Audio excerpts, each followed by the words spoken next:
Welcome to the Core Connection. I'm Mira Rubin here with you on Enlightened World Network. And today's topic is appearances or keeping up appearances. We get to explore what's up with that. What are these appearances we're driven for whom and why? So if we are trying to keep up appearances. Anyway, before we get started, let's take a moment to get present and bring ourselves physically here and reporting for duty. So before we do, let's just start out by taking a deep breath in through your nose and hold it. And imagine clean, crisp oxygen flooding your lungs, flowing into your bloodstream, nourishing all your cells, all your organs, bringing vital life energy to your body and being. And as you exhale, exhale any tension, stress, negativity, fatigue. And now let's take another deep breath in through your nose and hold it. This time, imagine brilliant, bright light lighting you up from the inside out, illuminating, electrifying, and energizing all your cells, all your molecules, all your electrons, and creating a brilliant beam of light from your heart out into the world. And now, as you exhale, exhale any remaining tension, stress, negativity, fatigue. And now let's just gently press our palms together and softly rub your fingers against your palms just to feel how delicious that sensation is, just to feel and to allow that feeling to bring you present right here, right now, into this remarkable physical form that enables you to experience life. Welcome, welcome, welcome. Good morning. Good morning, Rosalind. So good to have you here with us this morning. Good morning to everybody else who's joining us. And today we're talking about appearances, which is also, the topic is really also about looking good and how we tend to have a big drive toward looking good. And, we don't want to be seen as a hot mess, or we have certain ways that we want to be seen, or that we believe that we're seen. And that's actually part of the conversation too, is imagining that we can control what other people's impressions of us are. And I don't know about you, but I've had a couple occasions in my life where the feedback I've gotten about how people perceive me was so misaligned with my awareness of myself that it was shocking. And it was really interesting, that's coming to mind, or a situation from years ago just popped into my head. And this was so fascinating to me.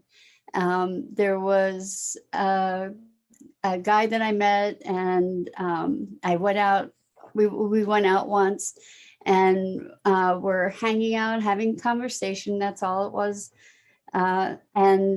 This person had been introduced to me by a friend. And the feedback that I got, apparently he had said to the friend that, I don't remember exactly what it was, but it was something like that I was too corporate, not spiritual, just all these perceptions, which just were so shocking to me because it was so much the antithesis of my beingness, my sense of myself and my beingness. Good morning, Angelina. Welcome. So good to have you here with us. Today we're talking about appearances and keeping up appearances and wanting to look good, and the underlying assumption that we can actually control the way that we're perceived. So I was just talking about this one person years ago who had gotten an impression of me that was very much misaligned with my essence, like who I was. And what that brought to my awareness is the lack of ability to control the way, to that other people perceive you. So Angelina says it's definitely a theme right now. Perceptions are crazy. Yes. So we make all kinds of judgments about people based on our perception of them, based on maybe what they're wearing, or the color of their skin, or their accent, or good morning, Isabel, welcome, or their size, or we judge people based on all different kinds of things, and we each have this drive to varying degrees of wanting to look good, right? Like, where do we have shame? We have shame in moments when we've done or said something that doesn't align with our idea of how we should be, how we should behave, how we should be. So it's interesting. It's interesting. Oh, awesome. Angelina says, I'm a spiritual alignment coach and hypnotherapist, LOL. So this is what I'm talking to all clients about this. Why do our minds do this? It's because it's what they're made to do. Well, it may be what they're made to do. I don't know if that's really true. I think it's what we're enculturated to do, for sure. Interesting. You and I have sort of, it sounds like, similar backgrounds. I was trained in hypnosis and NLP years ago, and I've developed my own modality called Core Connection. That's an evolution of those modalities, along with some other good flavors of things. It would be interesting to connect. So Angelina says, the subconscious mind has to fill in the blanks. Well, we do that pretty effectively, don't we? And we do it with all kinds of projections. So we're constantly projecting our ideas and beliefs and emotions and interpretations of our perceptions on the external world and on people, obviously, not to mention on ourselves. So when we're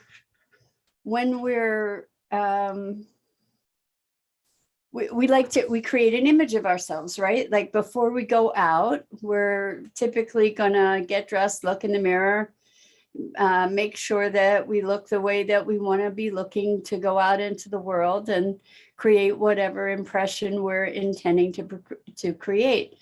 Or perhaps in a healthier mode, although it might be all intermingled on an other than conscious level, is that we look at ourselves and we approve or disapprove of the way we look, and ideally we're in alignment, that we're able to be seeing our reflection and feeling good about our reflection. It doesn't dictate in any way how other people might see us, because people are going to judge based on their own perceptions anyway. So when we think about looking good, what that's all about is our inner projections, right? Angelina says, cool, I did two called Ego Alignment. I'd love to connect. That would be great, Angelina. My website is yourcoreconnection.com, and my email is mira@yourcoreconnection.com. If you want to reach out, that would be awesome. Or you could do that directly through Messenger. That would be awesome too. Anyway, I'd love to chat with you. So let's talk about appearances, keeping up appearances. This is a deeper conversation around this notion of looking good and kind of hiding from the external world and whatever kind of judgment we're trying to moderate, right? keeping up appearances, like things may be falling apart in my world, but I'm going to keep a stiff upper lip and I'm going to present, I'm going to hold it together in front of you so that you don't really know what's going on in my life, or you don't really know that I'm in crisis. In other words, I'm keeping you separate. I'm kind of creating this, I guess on some level, oppositional relationship, because it would be dangerous to me somehow, the perception, it would be dangerous to me somehow to be vulnerable to you. You know, like if I'm not keeping up appearances, then you might judge me, or you might think poorly of me, or you might not be my friend anymore. And if it's a matter of that, are you really a friend in the first place, right? If I have to conceal myself, if I can't be myself, if I have to be keeping up appearances, then is that a friendship that is of value to me in the first place, right? So what is it about us that we often choose to keep up appearances? So where this conversation is coming from is that I was with a client yesterday, and a male client who became very emotional, legitimate, it's always legitimate, but who became very emotional and was really working to stifle that. And it made me think about, you know, how men particularly have a rough go of it when it comes to being a sensitive person. You know, being a highly sensitive person is a challenging experience for anyone of any gender, because emotion has been so denigrated historically in our culture, and dismissed and devalued. And so to be a man, and to be a highly sensitive man, that's so difficult. If you look over, I mean, hopefully now it's becoming easier, but the paradigm for men has been, you know, to be tough and be strong and be the rational one, right? That if you're emotional, you're not rational. And so in a corporate workplace, to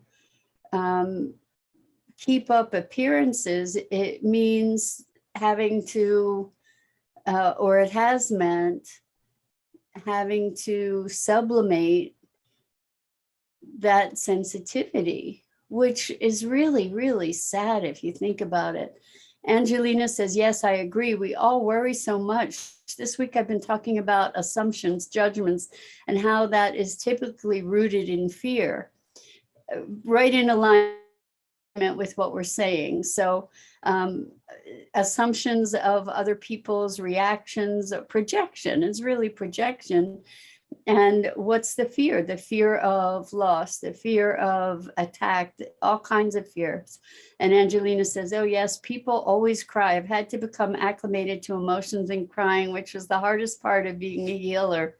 You know, I can understand that for sure, Angelina. And one of the things that I know about lots and lots of healers is that we've undergone extreme situations in our lives, extremely emotional passages for many of us. And for myself, most of my life, I was clinically depressed, not medicated, but clinically depressed.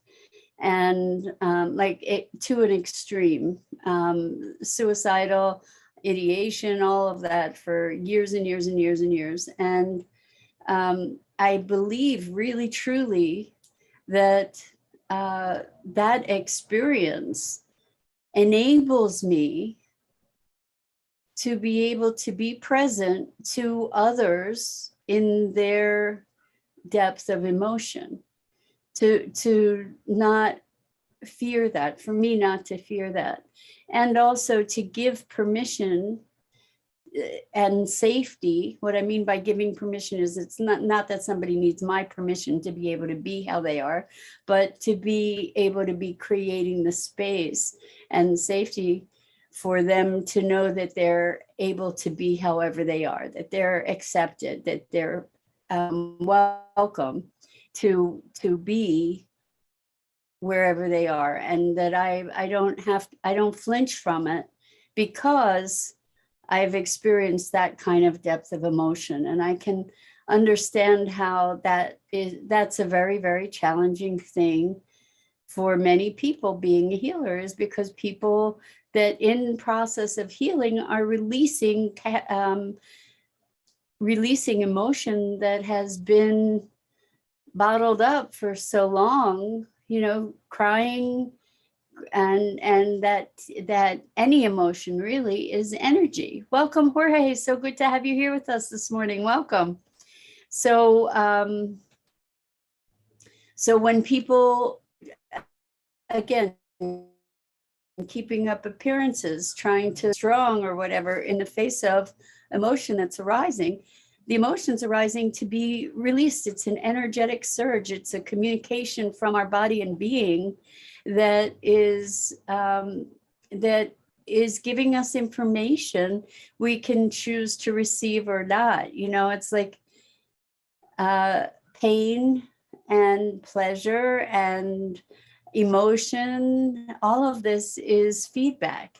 And when we recognize, when we're able to contextualize our experiences and our interpretations and our ideas and our emotions, when we're able to contextualize them as feedback, there's such a rich availability there, a rich store of information that is available to us, rather than I'm feeling sad, so I'm going to push that away and pretend I'm not, or I'm feeling angry, or I'm feeling frustrated. I'm going to push it away and pretend I'm not. And I don't want people to see me that way, because like I can control the way that people see me. I mean, in certain respects, I guess we can, to a certain degree, as long as if we're behaving in alignment with our own values and our own authenticity, then people are going to make whatever valuations they are. So Angelina says, yes, we're overhauling our family dynamics for that as well. Awesome talk. This is incredibly valuable. Thank you so much, Angelina. Coming from another therapy type person, that's or a transformation person, that's really deeply appreciated. So keeping up appearances, it's like, so speaking of keeping up appearances, I don't know about you, but I have noticed, and I actually, this experience was kind of echoed in a group that I'm involved with, where we meet every week, a group of ladies. It's awesome. Anyway, over the past week and a half, I have noticed that old echoes of things, anger, frustration, have been arising. I've been doing all kinds of work on it. And they're echoes of past patterns and behaviors, and also just like I said, I don't know about you, but I've been experiencing this frustration. Now, as this person talking to you on this platform on a daily basis, I could be trying to look like the teacher, sage, whatever, know-it-all. I'm not. And, like, the thing about keeping up appearances is that it takes a tremendous amount of effort, and it's also not authentic. So when I'm in my strength, that's how I show up with you guys. When I'm a hot mess, that's kind of how I show up with you guys. And And why not? You know, like, because what we want to be doing here is creating a world where we can forge authentic relationships, where we can really be ourselves, acting in alignment with our foundational beingness. So, you know, there are days that I am at a less than optimal state. And I mean, you guys have been through, we've been through a lot together. Like when there's sorrow, that's shared. You know, when there's passion about something, that's shared. Why not? Why not? And let's give each other permission to forge authentic relationships. It doesn't mean you have to have your guts worn on your outside all the time. And how can we expect to be able to receive support if we don't allow ourselves to ask, if we don't allow ourselves to be visible? So Angelina says yes, and we also talk about how that gives the pedestal dilemma, where then suddenly we can't make mistakes. Exactly. And that's a lot of pressure. Our healing statement is come and be loved as you are. That's beautiful. I love that. And so that is exactly what we're talking about. Like, this keeping up appearances thing is I think it's an outgrowth of lack of self-acceptance. You know, to say, I need to play this role because I'm expected to be this, that, or the other thing, or I expect myself to be this, that, or the other thing. And there are environments where people have expectations of us. That's wholly true. As a matter of fact, I was talking with a client yesterday who was talking about a situation where they had been kind of pushed out of a company. And what we were looking at is that there was a really radical mismatch between who this person was and what this company was about. And the values between the person and the company became such a beautiful, an intensely visible mismatch that the company kind of tried to, or did, push this person out. And we were talking about how, in fact, that was a blessing. You know, like, it wasn't really in alignment for that person to be remaining in that company. So Angelina says, we tongue in cheek call it toxic niceness. It's definitely a programmed social expectation. So I have to say, all right, so here I am, I'm giving these recommendations of being authentic and allowing yourself to be visible. And yet, when I was growing up, and for years, this was kind of a plague for me. At least I experienced that way, because within minutes of meeting me, people would either tell me I was crazy or I was too intense, because people would ask me, like, how are you? And I would answer them, and people didn't necessarily want to know. You know, it was just sort of a social nicety. So I recognize the pitfalls of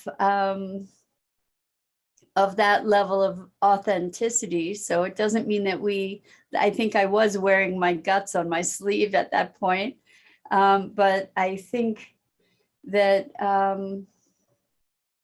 the keeping up appearances, you know, it's kind of like when somebody commits suicide and everybody says, I had no idea. I had no idea there was an issue. Well, that's not really okay, is it? and sometimes we need help, and we do have the right to ask for help.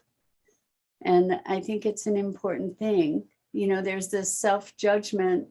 That kind of self-judgment separates us from not only the world, but also from ourselves. And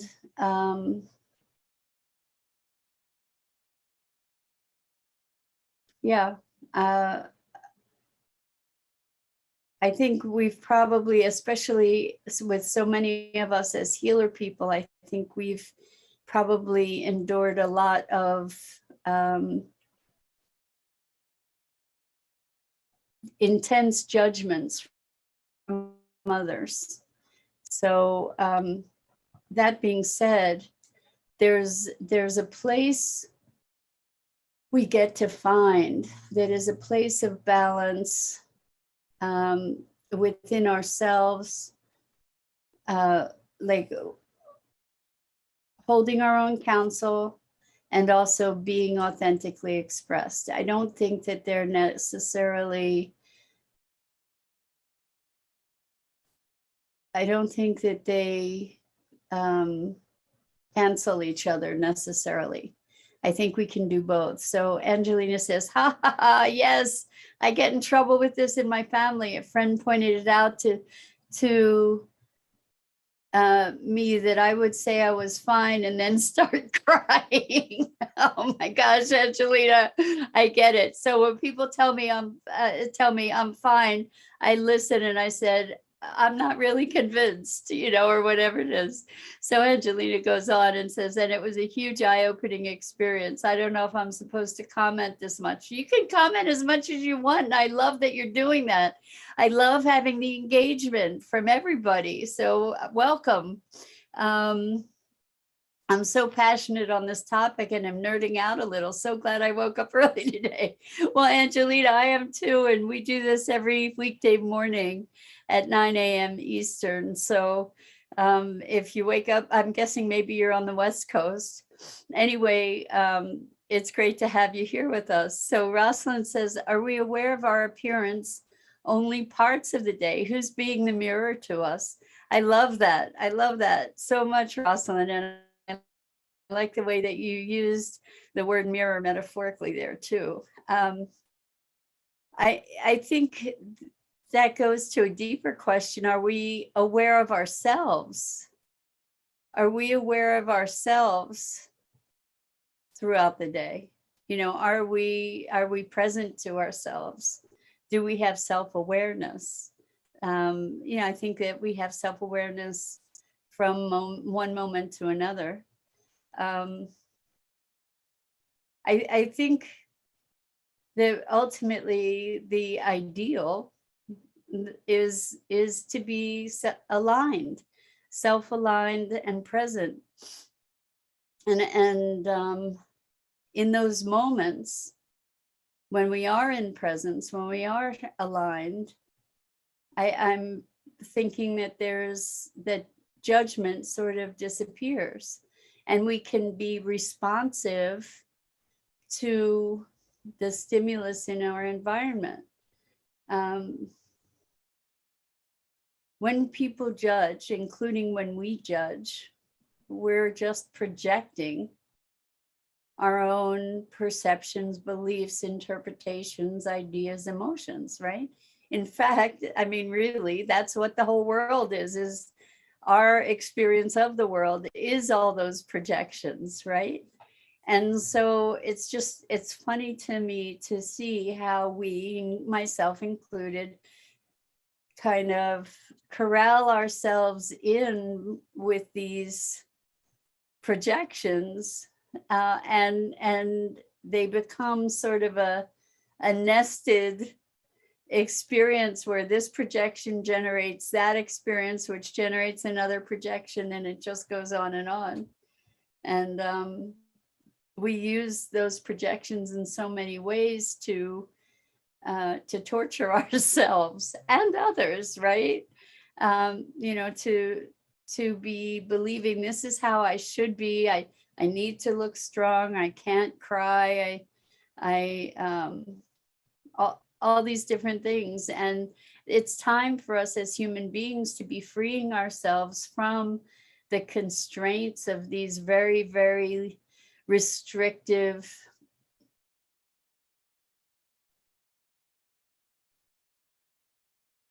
boundaries that we're putting on ourselves and our expression. So Angela says, yes, the spiral, I call it the need cycle. Interesting, interesting. Well, it is a spiral, I think.